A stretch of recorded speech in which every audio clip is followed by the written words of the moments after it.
כל השנה הלכות בכל יום הבטח לו שהוא בן העולם הבא. בעזרת השם, we're holding in the 19th of the month of Yeshivath, which is Friday, Erev Shabbat Kodesh, Parasha, 6th day of the week, Parashat Shabbat Ve'era. בעזרת השם, the first mitzvah we'll be discussing is mitzvah number 83. There's a prohibition taking a bribe. And mitzvah number 84, we'll be discussing that we must let our lands rest in Israel on the Shemitah, the 7th year.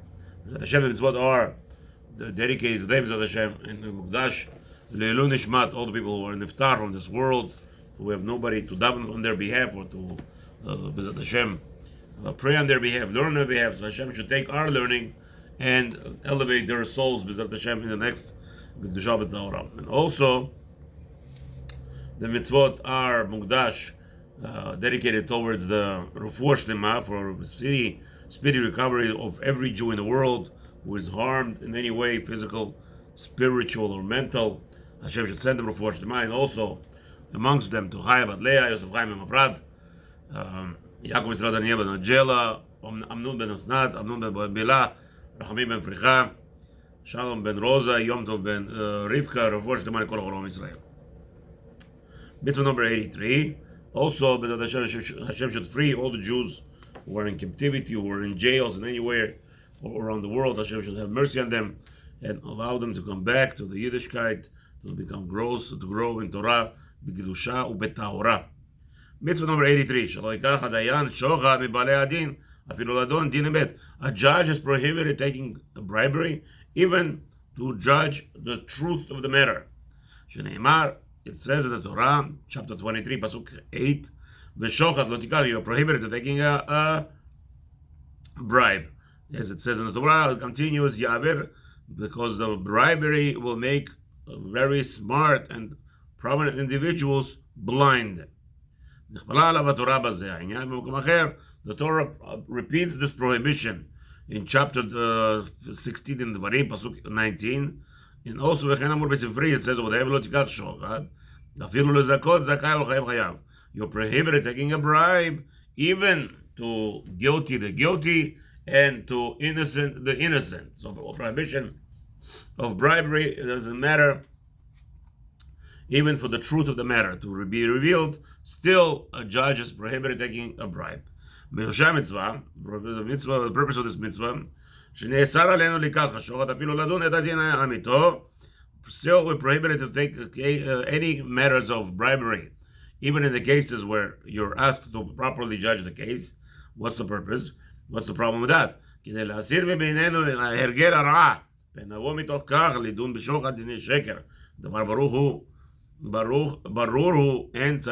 Again, obviously it makes clarity. If you will start taking bribes to implement strict justice, then eventually you'll take bribes implementing flawed justice, because that's the human nature. The human nature goes after what you are practicing. If an individual, again, that's the way Hashem works. If Hashem told us don't take bribery, He knows what He wants from us. He knows what He's doing. And here in America, the judges are pressured, bribed, or whatever, even to the zealousy to go to make sure they judge properly. And they say to themselves, why not? Let me take the money. So many stories about it. In the end, the result is one day that guy who gave you a check will come and make sure that you're going to judge injustice. Why? Because his son is arrested, his son or his daughter, his relative, and then all of a sudden you're in a pickle. מדיני המצווה, מה שאומרים זכרונו לברכה, is our sages told us, שהנותן, עודה רמב"ם מהלכות סנהדרין, okay, chapter 23, משנה הלכה א' וב', שהנותן והמקבל עוברים בלאו, both individuals, a person who receives and the one who gives them, both of them get a sin, number 83. הנותן, משום לפני עיוור לא תיתן מכשול, the one who gives money, he transgresses, putting a stumbling block before another Jew. But you have to know that if a person accepts the bribery, he's also cursed in the Torah. And not just he's cursed, he also must return all the money that he took as bribery. Or any other form of bribery. It doesn't have to be money, repairing a car, fixing the house, going on a boat or a vacation, anything. ושאסור לדיין להגדיל מעלתו לכוונה כדי להרבות שכר לסופריו, ושאפילו שוחד דברים אסור לכך. Okay, anything. The Torah tells us, chas v'shalom, a judge cannot even start playing games, elevating the case, the matter of the case, in order to make money. That's also asur. Or even speaking, accepting a bribery of speech. How you doing, Your Honor? All those things that people try to be nice to the judge in the courtroom. If they see him in a coffee shop or somewhere in the street, they will bark on him. But here in the courthouse, I need your favor, so I like you. אלא חס ושלום. אלא יראה עצמו כאילו אינו משים ליבו כלל, אלא דברים אם אולי יכבדוהו בעלי הדין בדברים. A judge has to be very careful and keep a poker face at all times. It doesn't matter. Start talking about the family. Oh, I remember your father. Your father is good. Oh, I remember this, I remember that. There's no talking. It has to be strict law. That's nothing else. No family interactions now. People call, I had once a case, we were calling a big Dayan, a big poisek in Brooklyn. And apparently he needed to know who the relatives are of all of ours. He needed to know all the connections. What the hell, what are you doing? We're calling you for the halakha. Here's what happened. Judge. Oh, this person will never lie because his father is like this, like this, like this. See, that's what we're talking about. That's called judgment. This is called, Rahmana litzlan, bribery. כללו של דבר, אסור לדיין לקבל הנאה מבעלי הדין, כלל בשביל דיניו. A judge is prohibited to take any pleasure from the people who are coming before him. אבל אם דיין הוא בעל מלאכה, however, if the judge, this is his judge, this is what he makes פרנסה. התירו לו חכמים לשאול מבעלי הדין שכר בטלתו ממלאכתו בעוד שיעסוק בדינם. Therefore, the Torah says that he is allowed to take some money as would if he would not making money somewhere else. Not like today, a judge decides to charge, the Beis Din charges $150 from each litigant, by the way, per hour. So each litigant pays them $150. So you have 50-50, so it's $100 an hour per 3 judges. Right? I want to see which person makes, how these judges make anywhere else $100 an hour. This is a big question, a big problem. It's strictly prohibited to take more than what a person would be earning somewhere else. So again, if you have a yeshiva man, a koilel Yungalites, they're getting $5,000 a month, average $25, $30 an hour, right? And now the Beis Din is committed. If the koilel, obviously koilel will pay them for that. That's part of the koilel. That's the purpose of this community service, that they are taking out of time from koilel and going to do the din from the, what's his name? So why are they collecting $100 an hour per judge? Beats me. I don't know where they found a heterim. According to the chiduch, it's asur, and Hashem will have mercy on us. And again, he has to be very careful to take from both. Even, I don't know how this is even, to send some Beis Din over here in Florida charges just $250 to send an azmana. Where is that justified? I don't know. Maybe the azmana is okay because the secretary office, so you want to charge $250 for the entire secretary fee during the whole process of, that means sending out azmana, that means writing the contract, that would mean preparing the documents to be signed. So if there's any arbitrary case, that would already include all the $250. But however, to charge $250 an hour then from each litigant, that is already excessive, and Hashem should have mercy on anyone who does that.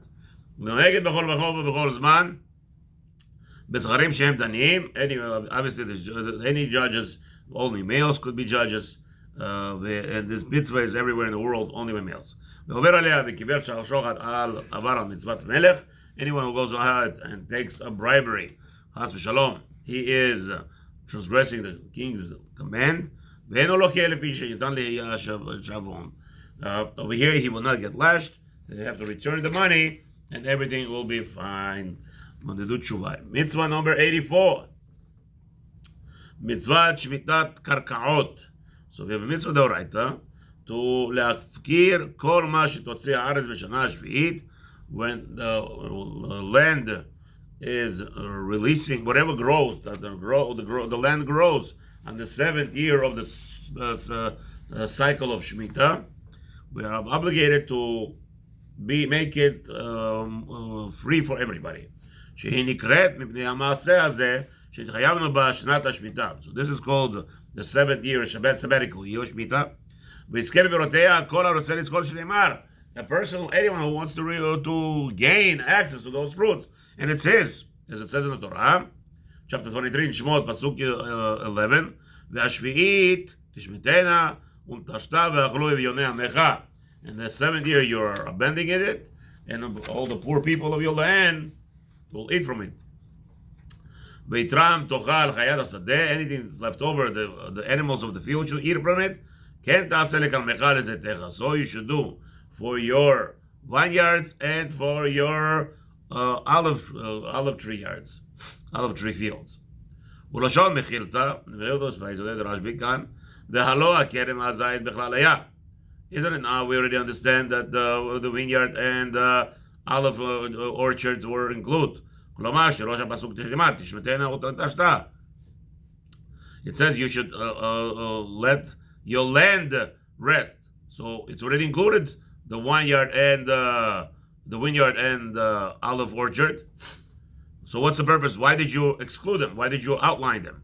יכלול כל מה שיצמח בארץ בין פירות אילן או פירות אדמה. Doesn't matter. The purpose of they are outlined to include everything. Whether it's vegetation or whether it's trees. למה פירתן הכתוב שני אלה? So why did Torah exclude those two, specifically outline those two? להקיש לכרם שאר מיני אילן, to include all trees to the vineyard. ללמד שכמו שיש בכרם עשה ולא תעשה. Just like to teach you that, just like in Kerem, in a vineyard, there is a allowance and not allowance. It says in the Torah clearly in chapter 25 in Vayikra, pasuk 5, it says clearly in the vineyards of the I guess the wine, not the vineyard, I guess the weeds. It says you're not allowed to even cut out the weeds of the vineyard in order to allow the vineyard to grow on the 7th year. So too, all the trees in the land are prohibited because they also have the prohibition and the commandment. Therefore, the Torah excluded to tell you that there is such an element. The Torah outlines specifically the vineyard and the olive orchard to teach you that rule. It's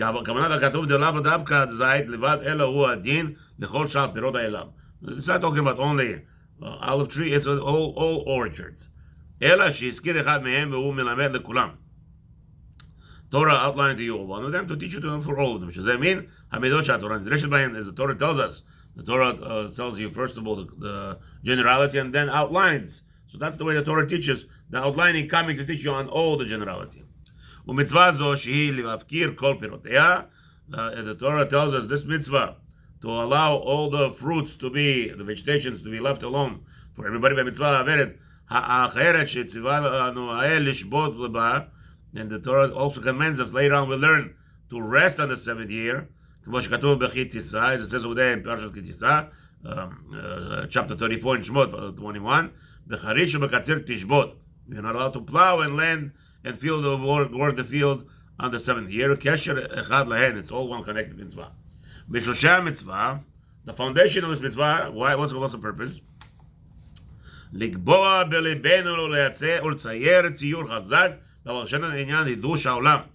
In order to implement in our hearts, to make it strong, understanding that the Kadosh Baruch Hu is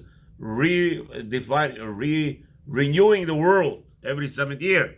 כששת ימים עשה השם את השמיים ואת הארץ. For Hashem created the world in 6 days, the earth and the skies.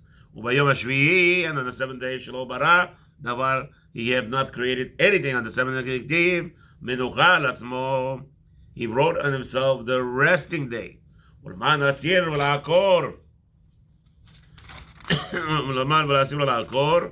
ולשרש מהרעיוני דבר הקדמות, אשר יאמינו בכופרים בתורה, ובו ירסו כל פרטיה ופרצו חומותיה.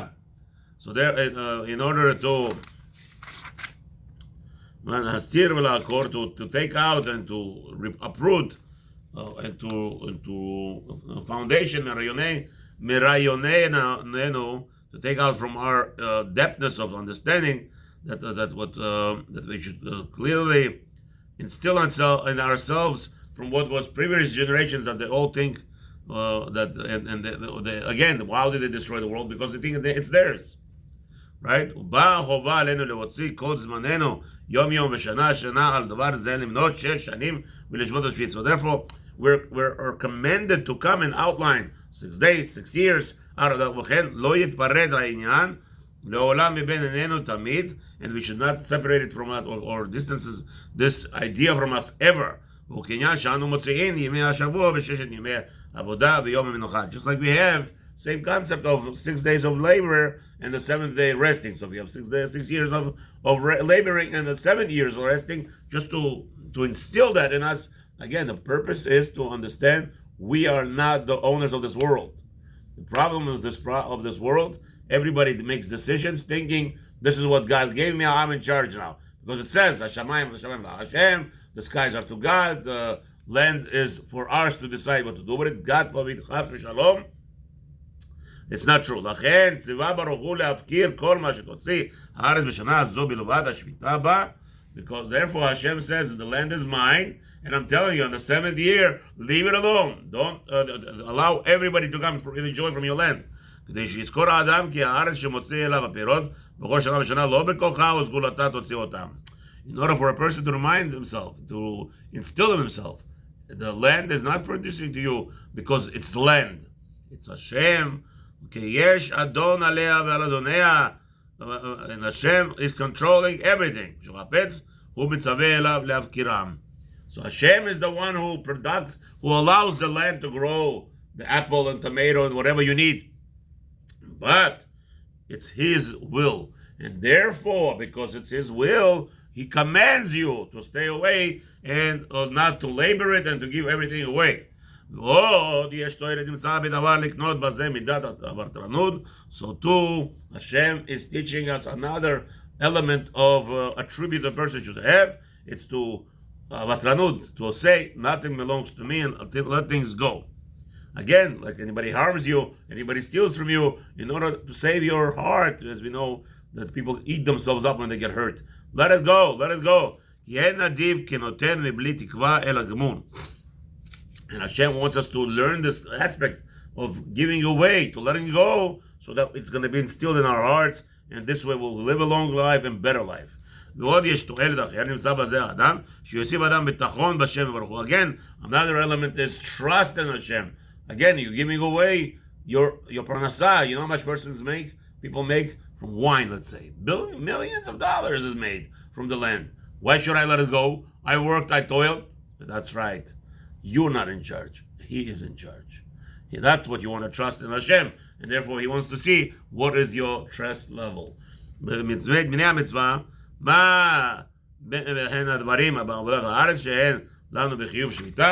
those things are now that the Rabbi is going to go discuss what are the elements, what are not allowed to be done, what is allowed to be done, how the things are done, how you're going to explain. For instance, etrogim they collect. So there again, it's not collected as a harvesting; it's collected as a specific individual need, and you're not paying for the etrog itself. You're paying for the worker to go out there and collect it and put it back per hour and bring it and package it. The packaging costs money. All those things are all to be covered.